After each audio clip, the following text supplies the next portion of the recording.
شادی کے لیے ان کے پاس صرف روایتیں موجود ہیں، ان کے پاس قوانین موجود نہیں ہیں، اور روایتیں اور ان کا جو ٹریڈیشن ہے وہ مغربی تہذیب کا مقابلہ نہیں کر سکتا، جس کے نتیجے میں آج ہندو سماج اور ہندوستانی سماج آج بالکل اس کی زد میں آیا ہے اور اس طوفان کے اندر بہہ رہا ہے، جس کے نتیجے میں جماعت اسلامی ہند کی لیڈیز ونگ کو مجبور ہونا پڑا کہ وہ ایک مہم منائیں، اور مہم کے ذریعے سے خود مسلمانوں کے اندر نکاح اور خاندان جیسا جو مقدس ادارہ ہے، جو انسانوں کی آبیاری ہوتی ہے، گھر صرف چار دیواری کا نام نہیں ہے، گھر تربیت گاہ کا نام ہے، وہ ایک اسلامی خلا ہے جس میں شرافت، انسانیت اور پھر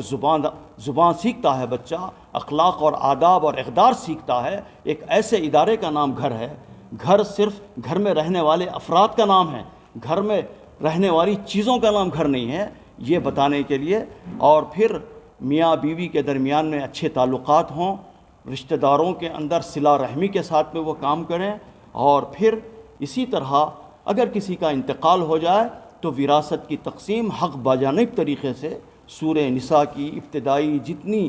4 رکوعات تسلسل کے ساتھ صرف اور صرف وراثت کی تقسیم کے اوپر ہیں۔ تو آپ اس سے اندازہ کر سکتے ہیں کہ انہیریٹنس پراپرٹی کے لیے کتنی اہمیت قرآن نے دی ہے۔ 4 رکوعات تو نماز کے لیے بیان نہیں کی گئی ہیں کہیں قرآن کے اندر۔ تو یہ سب چیزیں مسلم معاشرے کے اندر بیان کرنے کے لیے، اور پھر ان کو اسلامی طریقے کے مطابق زندگی بسر کرنے کے لیے، اور ان کے جو حقوق دیے گئے ہیں، جو اختیارات دیے گئے ہیں، اور جو ذمہ داریاں دی گئی ہیں ان کو بتانے کے لیے، اور پھر مسلم معاشرے کے اندر ایک سپورٹیو سسٹم بھی ایوالو کیا جائے۔ سپورٹیو سسٹم کیا ہے؟ شرعی پنچایتیں، کونسلنگ سینٹرز، اور اسی طرح شادی سے پہلے کونسلنگ، شادی سے پہلے لڑکے اور لڑکی کو تعلیم دینا اور انہیں بتانا کہ ازدواجی زندگی کیسے گزاریں۔ یہ سارے سپورٹیو سسٹم ہیں کسی بھی معاشرے کے اندر خاندانی نظام کو باقی رکھنے کے لیے، اس کو ایوالو کرنے کے لیے اور اس کو اسٹرانگ کرنے کے لیے آلریڈی ہمارے پاس سپورٹیو سسٹمز موجود ہیں۔ شرعی پنچایتیں موجود ہیں، کونسلنگ سینٹرز موجود ہیں، اور شادی سے پہلے کونسلنگ کرنے کا انتظام بھی ہم نے کر رکھا ہے، لیکن اس کو مزید مضبوط بنانے کے لیے ہم نے یہ بیڑا اٹھایا ہے۔ اسی کے ساتھ ہماری خواتین انشاءاللہ سروے کریں گی۔ سروے کے اندر بتایا جائے گا اور معلوم کیا جائے گا کہ ان کی زندگی کیسی ہے، اور ان کے پرابلمز کو سالو کرنے کی کوشش کی جائے گی۔ اس سروے کے اندر ہم لوگوں کے نام نہیں پوچھیں گے، ان کے پتے نہیں پوچھیں گے، بلکہ اس کے ذریعے سے رینڈم سروے کے ذریعے سے یہ معلوم کرنے کی کوشش کریں گے کہ سماج کے اندر کیا چل رہا ہے، اور پھر اس کو کن چیزوں کی ضرورت ہے ڈائگنوز کرنے کے لیے ہم وہ سروے کرنا چاہتے ہیں۔ پھر اسی موقع پر ہماری جو لڑکیاں ہیں GIO کے نام سے، گرلز اسلامک آرگنائزیشن، وہ بھی مختلف قسم کی پروگرامز کریں گی اور ان کے اندر شعور بیدار کریں گی، کیونکہ یہ مستقبل کی مائیں ہیں۔ اگر یہ مائیں درست ہو جائیں اور ماؤں کے اندر وہ اقدار اور ویلیوز اور اسلامی قوانین سے وہ واقف ہو جائیں تو میں سمجھتا ہوں کہ اسلامی معاشرے کے لیے اس سے بڑی چیز اور کچھ نہیں ہو سکتی ہے۔ اسی طرح ہندوستانی معاشرے کے اندر جو خرابیاں در آئی ہیں، ہم بتانا چاہتے ہیں حکومت کو، ہم بتانا چاہتے ہیں قانون داں لوگوں کو، دانشوروں کو، تم نے کس طرح اپنے پیر پر کلہاڑی ماری ہے، تم نے کس طرح 360 کو تم نے ختم کرتے ہوئے، کرمنل پروسیجر کوڈ کے اندر سے ختم کرتے ہوئے تم نے کس طرح اپنے آپ کو 370 ختم کر تم نے کس طرح اپنے آپ کو ہلاکت کے اندر ڈالا ہے، ہم یہ بتانا چاہتے ہیں۔ کس طرح یہاں پر ہومو سیکشوالٹی اور پھر جینس کو تبدیل کرنے کا رجحان یہاں پر بڑھتا جا رہا ہے، پھر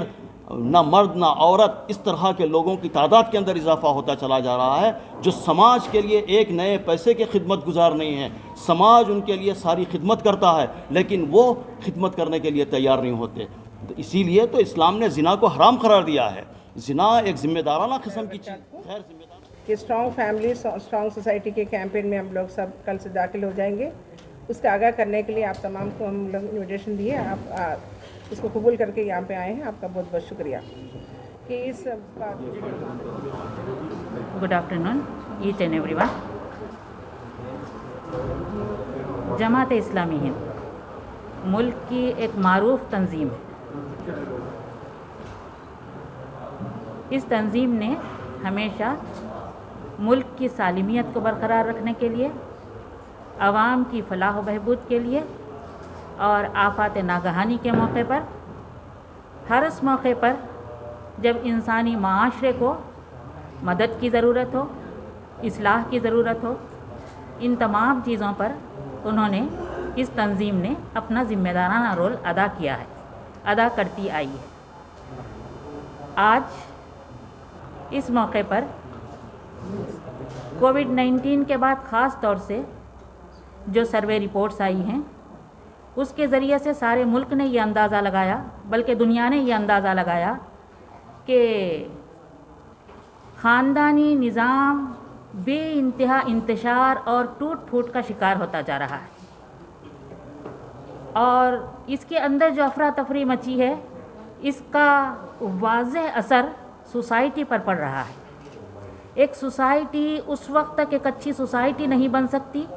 جب تک کہ اس کے اندر موجود خاندان ایک مضبوط بنیادوں پر قائم نہ ہو۔ جماعت اسلامی ہند کے شعبہ خواتین نے 19 فروری سے 28 فروری 2021 تک ایک ملک گیر پیمانے پر مہم منانے کا فیصلہ کیا، جس کا محرک یہی سروے رپورٹس اور ملک کے حالات اور دنیا کے حالات تھے۔ ہم نے اس بات کا اقدام کیا ہے کہ اس مہم کے ذریعے سے ہم اس پورے ملک کو اس بات کا احساس دلانا چاہتے ہیں کہ ملک جن چیزوں سے آج دوچار ہے اس کی بنیادی وجوہات کیا ہیں، اور ان بنیادی وجوہات کی طرف لوگوں کو متوجہ کرنا، انہیں اس بات کا شعور اور احساس دلانا ہے اور اس کی طرف عمل کی طرف آگاہ کرنا ہے ان کو۔ دراصل سماج میں جو چیزیں ہمیں اہم ہیں وہ خاندان کی مضبوطی ہے۔ ہم شعبہ خواتین نے اس مہم کے دوران یہ فیصلہ لیا ہے کہ بالخصوص مسلم معاشرے کو اور بالعموم ہندوستانی سماج کو ہم اس شعور کا احساس دلانا چاہتے ہیں کہ اس مقام پر ہم ہر فرد کے اندر اس ذمہ داری کا احساس پیدا کرنا چاہتے ہیں کہ افراد اپنی اپنی ذمہ داریوں کو محسوس کریں تاکہ ایک مضبوط خاندان وجود میں آئے۔ ایک مضبوط خاندان کے ذریعے سے ہی ایک مضبوط سماج کی تشکیل ہو سکتی ہے۔ آج ہم دیکھتے ہیں کہ والدین نے اپنی ان ذمہ داریوں سے پہلو تہی کی ہے جو بچوں کی تربیت میں انہیں کرنی چاہیے تھی۔ نوجوانوں کی بے راہ روی اور ان کے دوسرے قسم کے معاشی مسائل نے انہیں ان کے راستے سے ہٹا کر بے مقصد زندگی کی طرف تیار کیا۔ اس میں ان کے جذبات اور شہوانیت کے لیے بھی انہوں نے غلط راستے اختیار کیے۔ تعلیمی مسائل کی طرف بھی انہیں کئی مسائل سے دوچار ہونا پڑا۔ ایک نوجوان طبقہ ہمارا راہ سے ہٹی ہوئی زندگی گزار رہا ہے جو ہمارے معاشرے کے لیے ایک الارمنگ ہے کہ ہم کس رخ پر جا رہے ہیں۔ سماج کو اسی موضوع پر ہم آگاہ کرنا چاہتے ہیں کہ اس کے برے نتائج جو ہم نے مغرب میں دیکھے ہیں اسے خود بھگتنے سے پہلے ہم آگاہ ہو جائیں، اور اس بات کی طرف ہم لوگوں کو تیار کرتے ہیں کہ نوجوانوں کی بہتری کے لیے اور خود نونہال بچے جو ہمارا مستقبل ہیں ان کے اچھی تربیت کے لیے ہم متوجہ کرنا چاہتے ہیں۔ اس میدان میں بے شمار کام ہم جو کر رہے ہیں ہماری کنوینر کے ذریعے سے آپ نے سنے ہیں۔ ہم آپ سب سے بھی اس بات کی اپیل کرتے ہیں کہ اس دوران میں ہمارے جو پروگرامز ہوں گے ان پروگرامز کو ملک گیر پیمانے پر پہنچانے، اور خاص طور سے تلنگانہ کے آپ تمام لوگوں سے ہم اپیل کرتے ہیں کہ آپ کا بہترین سپورٹ ہمیں چاہیے تاکہ اس کے ذریعے سے ہم اس مہم کو کامیاب بنائیں۔ یہ مہم ہماری کامیاب ہوگی تو انشاءاللہ اس کے بہتر نتائج ہمارے سماج پر نظر آئیں گے۔